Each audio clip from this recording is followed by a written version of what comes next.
La troisième œuvre intérieure du Saint-Esprit est de nous sceller pour notre sécurité. Lorsque vous désirez envoyer des lettres recommandées, vous apposez un cachet à l'extérieur qui signifie ne pas toucher. Le cachet est là, et seule la personne dont le nom est sur l'enveloppe peut ouvrir la lettre.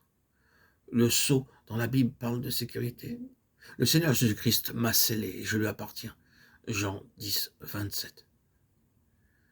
Si vous êtes devenu sa brebis, vous êtes en sûreté car Dieu a mis son sceau sur vous. Le diable ne pourra jamais vous emporter. Le Seigneur déclare clairement, et les brebis ne périront jamais, personne ne les ravira de ma main. Versets 28-29. Le Seigneur nous connaît. 2 Timothée 2, 19, 2 Corinthiens 1, 22. La troisième œuvre du Saint-Esprit est donc de me sceller pour faire de moi la possession rachetée du Seigneur Jésus-Christ. Le diable peut venir, mais il ne réussira jamais à m'arracher de la main du Seigneur, parce que le sceau de mon Seigneur est là, et je suis en sûreté en lui. Je lui appartiens. Parmi tous les animaux, la brebis est l'animal le plus vulnérable. D'autres animaux comme les ânes, les chevaux, les vaches, les buffles, les cochons, les chiens, les chats pourront retrouver leur chemin. Si vous mettez votre chat dans un sac et que vous le laissez dehors, même très loin, il reviendra vers vous. Si vous laissez votre chien à plus de 3 kilomètres, il reviendra. Même les bœufs, les chevaux ou les cochons peuvent retrouver leur chemin, mais pas les brebis. Une brebis peut s'éloigner de quelques centaines de mètres et ne pas retrouver son chemin. Le berger doit alors aller le chercher. Dans Ésaïe 53:6, nous lisons « Nous étions tous errants comme des brebis. »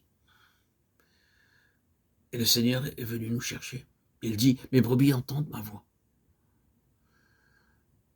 En Palestine, 4 ou 5 bergers gardent leurs brebis dans le même enclos. Puis la nuit, ils veillent l'un après l'autre pour préserver leurs brebis des bêtes sauvages. Tôt le matin, le premier berger siffle. Lorsqu'il commence à siffler, ses brebis le suivent très rapidement. Il marche devant elles pour les conduire. Ensuite, vient le deuxième berger. Il siffle aussi d'une autre manière et ses brebis le suivent. Dieu dit, elles ne suivront point les étrangers, même si sur d'autres points, elles sont très stupides. Ce sens chez elles est très exercé. Elles ne suivront point un étranger, mais elles fuiront loin de lui, parce qu'elles ne connaissent pas la voix des étrangers. Jean 10, 5. Une fois que vous êtes devenu une brebis du Seigneur Jésus-Christ en entendant sa voix, alors aucune puissance ne peut vous enlever de la main de Dieu. Vous êtes en sûreté pour l'éternité. Beaucoup ne sont pas de ces brebis et ne connaissent pas sa voix. Ils ne savent pas comment et quand il parle, car ils ne reconnaissent pas sa voix. Notre Seigneur sait où se trouvent ses propres brebis et elles sont en sûreté en lui. Il connaît notre condition, les dangers que nous courons, nos difficultés. Il nous console et nous sauve. J'ai vu cela se répéter souvent. Au début, je me souviens très clairement, je commençais juste à lire la Bible et je n'avais aucune idée de ce que pouvaient être les faux enseignements. Je ne savais pas ce qu'étaient les faux docteurs.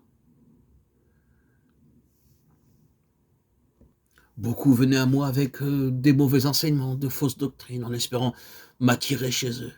Mais j'entendis une voix dans mon esprit disant « Ne leur fais pas confiance. Ne leur fais pas confiance. » Ainsi, le Seigneur me préserva de beaucoup de faux enseignements, non pas par les arguments, mais par la conviction intérieure. Lorsque nous sommes scellés par le Saint-Esprit, nous avons l'assurance que notre Seigneur connaît tous les dangers possibles qui surgissent autour de nous et nous en protégera.